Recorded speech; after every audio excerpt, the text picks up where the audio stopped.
The next thing I want to do in advance apologise for my ignorance about Turkish art. I'm sorry, I do not know. So this will be a very Eurocentric presentation with a bit about the Middle East at the end. Bu Avrupa'ya yönelik, Avrupa sanatı merkezli bir sunum olacak. Biraz da Middle East, Orta Doğu'ya Okay, I'm going to do it in terms of 5 theses about art and revolution. Sunumu sanat ve devrim üzerine 5 farklı tez üzerinden, 5 farklı tez üzerinden yapacağım.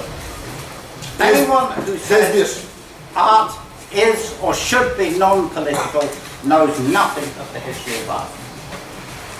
Her kim ki sanat politik değildir ya da politik olmamalıdır diyorsa sanatla ilgili ve sanat tarihiyle ilgili hiçbir fikri yoktur. Hiçbir bilgisi yoktur. People do say this, you quite often hear it from artists and critics, but it is just based on ignorance because art has always been extremely political. Tabii ki bunu insanlar söylüyor, sanatçılar dahil olmak üzere insanlar bunu söylüyor. Fakat bu tamamıyla cahilliğe dayanan bir sav. For example, I just give you some examples of what are commonly regarded as classic masterpieces of art. Örneğin bir örneğimiz var burada. Klasik bir şaheser olarak bilinen bir resim.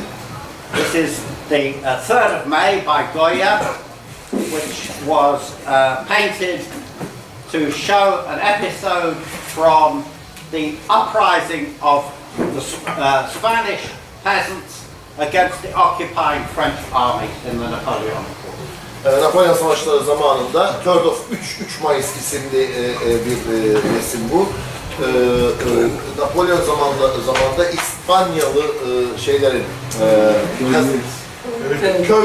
köylülerin ayaklanmasını anlatan, işgalci Fransızlara karşı ayaklanmasını anlatan bir sahne. And the painting is not a neutral depiction. The whole way the painting is organized shows Goya's sympathy with the peasants. Ve bu aslında tarafsız bir resim de değil, taraf tutan bir resim değil. Resme baktığımızda sanatçının, Goya'nın aslında köylülerin yanında olduğu apaçık. So you see in this execution, you see the French soldiers with their rifles look like inhuman murderers, and the peasant, the leader of the peasants, or the central figure, with his arms outstretched and his white shirt, like Christ figure. Fransız askerleri, ateş eden Fransız askerlerini kaldırdığımız zaman dikkatimizi sanki insan değilmiş gibi bir yaratık, insanlık dışı bir yaratıklarmış gibi bir tanımlama resimde. Fakat idam edilen köylülere baktığımızda her duruşlarından işte beyaz gömleği giydiği beyaz gömlekten aslında İsa'vari bir figür, kollarını açmasından İsa'vari bir figürün olduğunu görüyoruz. Or then obviously, the most obvious example, Picasso's Guernica from the Spanish Civil War, a protest against the Nazi bombing of the bath town of Guernica. Extremely political work. Herhalde biliyorsunuz Picasso'nun Guernica'sı Nazilerin Guernica'yı bombalamasına tepki olarak yapılan bir eser. Probably the most famous painting of the 20th century. Belki de 20. yüzyılın en ünlü resmi. But also you get something like this. This is by the French artist Géricault, in the 1820s, the raft of the Medusa. Medusa raft, Medusa salı isimli 1920s, 1820'lerde yapılan, Géricault tarafından yapılan bir tablo. Now, this is in the Louvre in Paris. Paris'te Louvre Müzesi'nde. And the way they show it, they would just show it's a huge painting, but they would just show it and you would not understand that this was a political painting. They don't tell you. Çok büyük çaplı bir resim Louvre Müzesi'nde ve öylesine duruyor yani müzede ve ilk bakışta çok politik bir sahne olduğunu, çok politik bir resim olduğunu anlamak çok kolay değil. But actually, when you go into the history, you find that this painting was a response to a ship, the Medusa, that sank, and people, the passenger crew were stranded on a raft for 140 days at sea. Bu aslında Medusa isimli bir teknenin batması, tekne yolcularının 140 gün, 140 days, ya, 140 gün denizde batık üzerinde mahsur kalmasını anlatan bir tablo. And the reason the ship sank was that it was not seaworthy. It should not have put to sea, but the owners did it for profit. Geminin batmasının sebebi gemi deniz yolculuğuna uygun değil, eski bir tekneler. It's an old wreck, is it? It's an old ship. Eski bir gemi, deniz yolculuğuna uygun değil. Fakat bu yolculuğu yapmasının nedeni gemi sahiplerinin, tekne sahiplerinin kar amaçlı olarak bu işe girişmeleri. And this was, by painting this huge picture, Jericho was making his protest at what had been done, the way human life had been sacrificed for profit. Bu Jericho'nun insan hayatının işte kar amaçlı olarak nasıl kurban edildiğini anlatması ve buna yönelik protestosu aslında. Again, you'll find politics sometimes in art in very unlikely places. Zaman zaman politikayı sanatta çok beklenmedik yerlerde ya da çok alışık olmadık yerlerde görebiliyoruz. This is a work of modern art, which was done in the 1960s, 1965, by Carl Andre, and it caused a great scandal. How could just a pile of bricks be art? Bu 1965'te Carl Andre tarafından yapılan bir eser ve büyük skandallara yol açıyor. Yani işte bir dizin halindeki tuğlaların nasıl sanat olabileceği, neden sanat olabileceği konusunda skandallara yol açıyor. But whatever you think of it, I leave that to you. The artist, Carl Andre, considered himself a Marxist. Siz ne düşünüyorsunuz bilmiyorum ama belki de söylersiniz sonra, onu ben ekledim. Ne düşündüğünüz konusunu. Fakat Carl Andre kendini Marksist diye tanımlayan bir sanatçı. And he considered his work to be challenging conventional ideas of what is art and what art could be made of. Buradaki amacı aslında sanatın ne olduğunun çok sıradan, conventional, geleneksel tanımlamasına bir tepki. Sanatın ne olduğunu geleneksel olarak tanımlanmasına bir tepki olarak yapıyor. So this work was, like it or not, whatever you think of it, was a political intervention. Beğenirsiniz, beğenmezsiniz, o ayrı bir şey ama bu politik bir müdahaleydi sanat tartışmasına. My second thesis is this. Marx tells us the ruling ideas are the ideas of the ruling class. In class society, the dominant art will be the art of the ruling class. Marx'ın bize dediği şey şu, hükmeden düşünceler, hükmeden sınıfın düşünceleridir ve sınıf toplumlarında etkin olan, egemen olan, dominant olan sanat yine egemen sınıfların sanatıdır. In fact, of all the main art forms, visual art, literature, music, art is the most dominated by the ruling class. Bütün sanat dallarında özellikle görsel, visual art, no, the second one. Müzik ve edebiyatta egemen sanat, egemen sınıfların sanatı.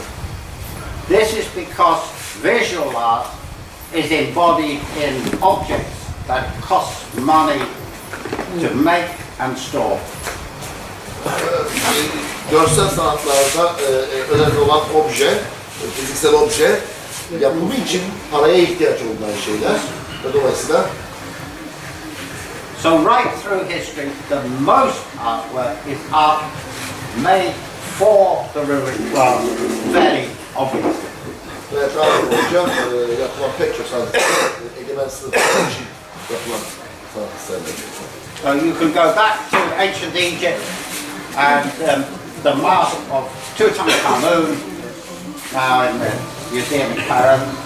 Kahire Müzesi'nde olan antik Mısır'dan Tutankamon figürü. Now, just look at it for a moment. This is not what Tutankhamun looked like. This is an idealized image. Bu tabii ki Tutankamon'un asıl görüntüsü değil, onun idealize edilmiş şekli. It is what Tutankhamun would like to have looked like. Tutankamon'un görünmek istediği şekil bu buydu muhtemelen. Yani böyle görünmek isterdi. This, you could go through here, we have the Sun King, Louis XIV. 14. Louis. Güneş Kral. This is in late 17th century France. 17. yüzyılın sonları Fransa. Clearly a glorification of the king. Elbette kralın yüceltilmesi, aşağılanması. Allah yetişiyor. Evet, düşünüyorum. What about the title?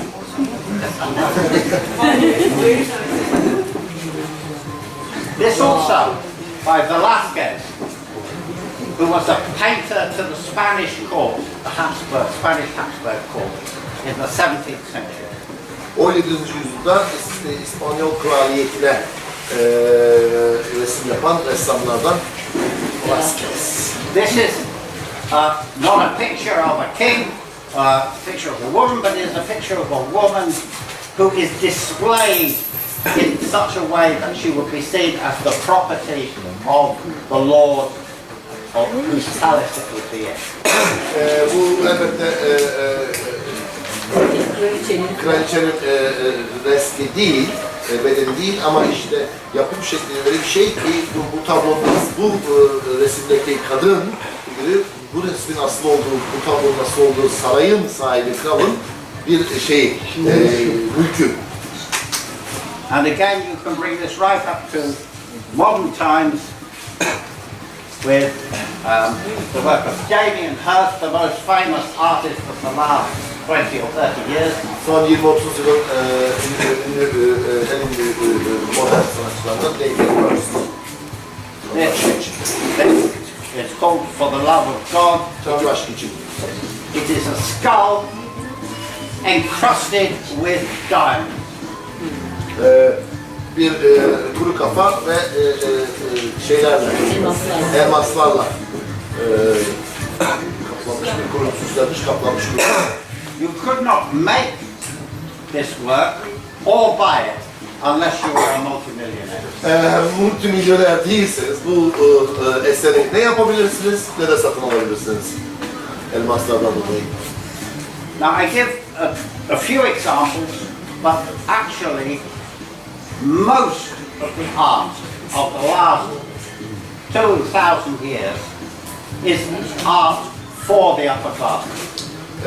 Birkaç örnek verdim ama son 2000 yıl düşündüğümüzde hemen hemen pek çok sanat eseri egemen sınıflar için yapılan sanat eserleri. But Üçüncü tez. ruling class art and reactionary art can also be great. Fakat egemen sınıf sanatı ve tepkisel sanat, gerici sanat aynı zamanda büyük ya da şahane, iyi, güzel bir sanat da olabilir. The fact that it was made for the aristocrats or the kings doesn't mean that it was automatically bad. Aristokratlar ya da krallar için yapılması sanat eserlerinin otomatik olarak kötü eserler olduğu anlamına gelmez. I give you some examples of what I see as great art of this kind. Bu anlamda bence büyük sanat eseri olduğunu düşündüğüm birkaç örnek vereceğim. For example, this Holbein, the ambassadors, but in 1530.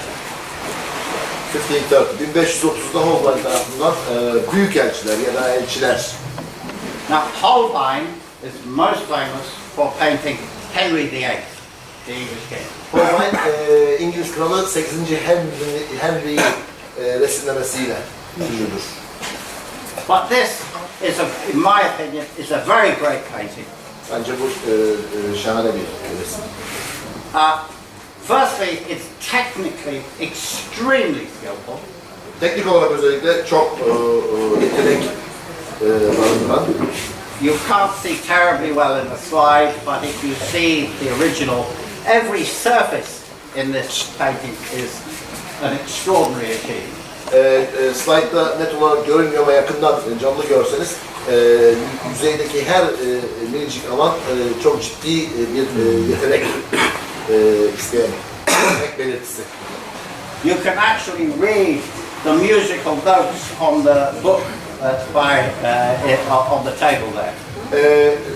Mandolinin yanındaki nota defterinde gerçek eserde notaları okuyabiliyorsunuz. Secondly, it's very significant socially, politically, in the way it represents the ambassadors here. Elçileri betimlemesi anlamında hem sosyal hem de politik anlamda önemli bir eser. It captures the moment when Europe is embarking on the conquest of the world. Avrupa'nın dünyayı istila etmesinin başlangıcı, o anları anlatan bir tablo. And it shows them displaying artifacts that illustrate this. Ve etrafta resimde gördüğünüz işte araç gereç onu betimliyor. And thirdly, it actually contains a critical element. Üçüncü olarak da kritik bir unsur var. İşte kritik aynı kelime. Eleştirel, evet. We have lots of translations. Crucial, or do you mean critical? Critical. It's an element of criticizing. Eleştirel doğru olur. Element of criticism. Yeah. And if you look at the bottom of the painting, Resmi you see altına baktığınızda a distorted image. This is actually a skull. human skull. Yes, a human skull. Resmin altına baktığınızda gördüğünüz şekli bozulmuş bir insan kuru kapak. O aşağıdaki beyaz çapraz giden şey. Şu. Evet, yap. If you stand over there, you can see it appears. Şu arkadaş. Yeah. And if you stand over there and look, you can see it it's distorted. Bu açıdan baktığınızda yani perspektif anlamında şeyi görebiliyorsunuz. Deforme olmuş, bozulmuş bir olduğunu görebiliyorsunuz. This skull is a memento mori, or a reminder of death. Memento mori, ölüm hatırlatması, ölümü hatırlatma. In other words, the artist has, in kind of code, put into this. You consider yourselves very rich and wealthy, but you can't take this with you. You will die and this will not well. Kendinizi zengin ve güçlü, iktidar sahibi hissediyorsunuz ama bütün bunları beraberinizde götürmeyeceksiniz, öleceksiniz. Sonuçta varacağınız yer. My second example, you can't see it very well, unfortunately, the light and dark. Let me just say, Rubens was an artist of counter-revolution, really. He, at a time that Ruben bir karşı devrimci sanatçıydı. at this time in the 17th century, there were religious wars, they're called religious wars in Europe, between Protestants and Catholics. 17. yüzyılda Avrupa'da dinler savaşı dediğimiz Protestan Katolik arası çatışmalar vardı.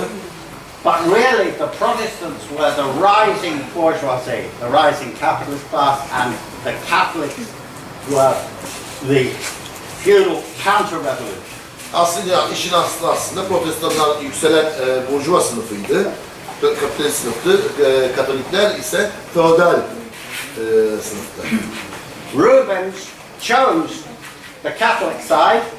He chose to paint for the counter-Reformation monarchs and aristocrats.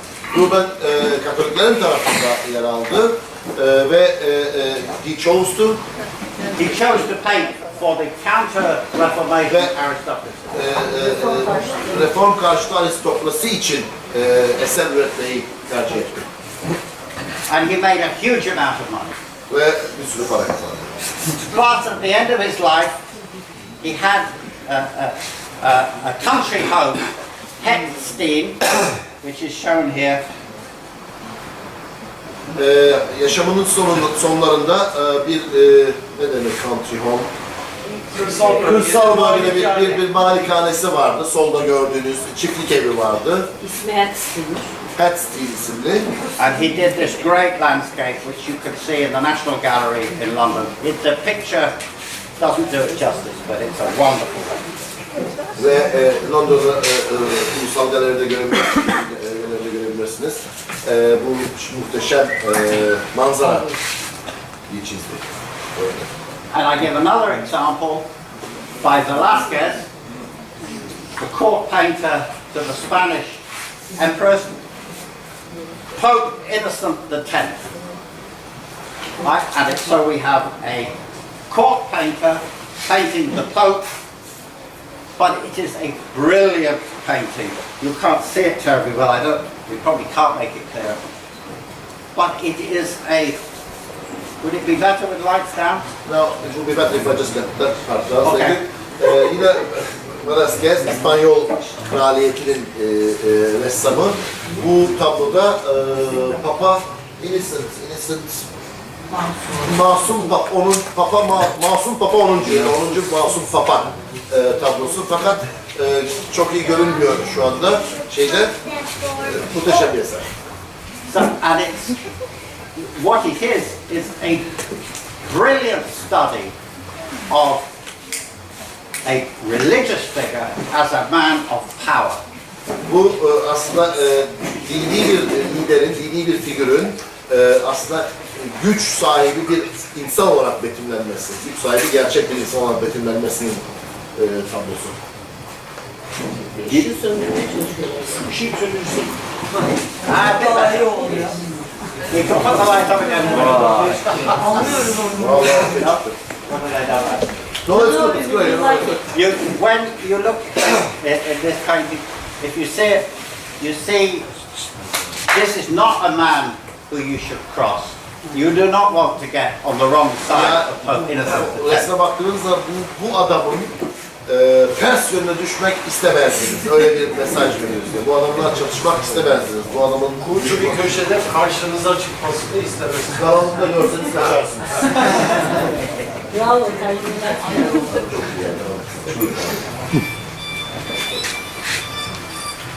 Okay, we can have more light or whatever you like. No, it's okay. Good. Uyuruz be. Yok, ben uyuyorsunuz. Bir Okay. şey anlatıyorum. Thesis 4. Art of to revolution. Revolutions are expressed in visual art, as well as political writing, literature, music. Dördüncü tez ise şöyle diyor, devrimler görsel sanat ile ifade edilir. Aynı zamanda politik yazın, edebiyat ve müzikle de. We all know that there are great writers who deal with the subject of revolution. Biliyoruz ki bir sürü büyük yazar var. Devrim teması üzerine yazan, devrim üzerine yazan bir sürü büyük yazar var. But there are songs of revolution. Devrim şarkıları var. But often people are not aware how much art has come out of revolution. Çoğu zaman insanlar aslında devrimlerden ne kadar çok sanat üretimi olduğunun farkında olmazlar. Because the works are in museums and the museums often do not explain the content. Çünkü genellikle bu eserler müzelerdedir ve müzeler bu eserleri o çerçeve, o anlam içerisinde anlatmazlar, vermezler. For example, Michelangelo's David. This is perhaps one of the 2 or 3 most famous sculptures in history. Bu belki de dünyada işte en ünlü 2-3 heykelden biri. It is an extraordinary object. It's 18 foot tall. Çok muhteşem bir obje. 18 foot ne yapar? 6 metre. 5 küsür metre bandında bir eser. Boyutunda bir eser. And you can see it in Florence, but they never explain that this was the product of a revolution. Florence'da görebilirsiniz bunu ama hiçbir zaman bu eserin bir devrimin ürünü, devrim sürecinin ürünü olduğunu açık anlatmazlar. The people of Florence rose up against the rule of the Medici bankers. Florence'ın insanları Medici bankers. Bankacılar. Bankers. Bankers. Okay. Bankers, Bankers.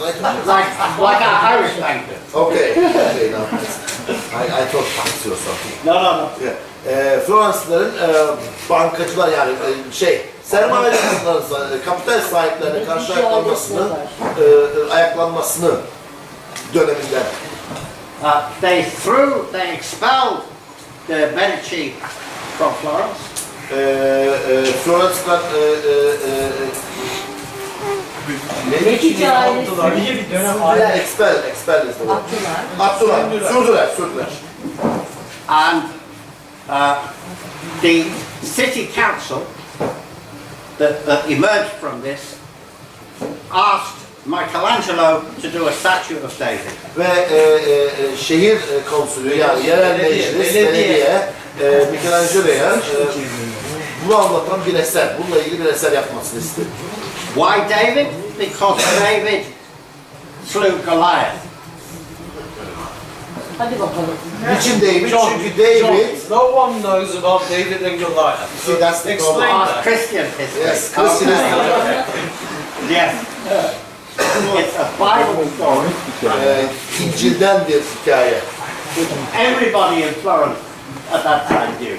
O dönemde Florence'da herkesin bildiği bir hikaye.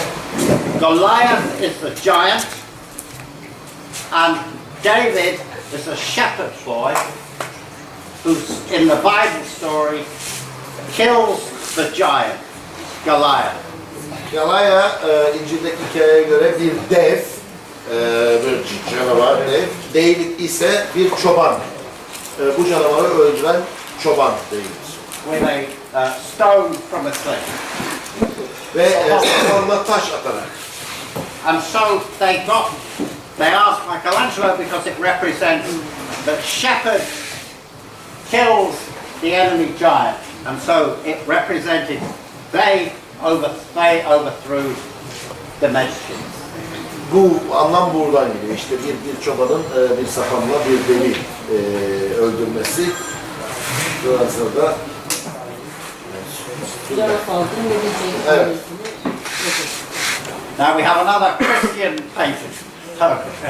başka bir Hristiyan tablo. Now, to us, how can this be political? Bu nasıl politik olabilir? And what is it to do with revolution? Devrimle ne ilişkisi var? I will explain. Because there are thousands, in the Christian art, there are thousands of pictures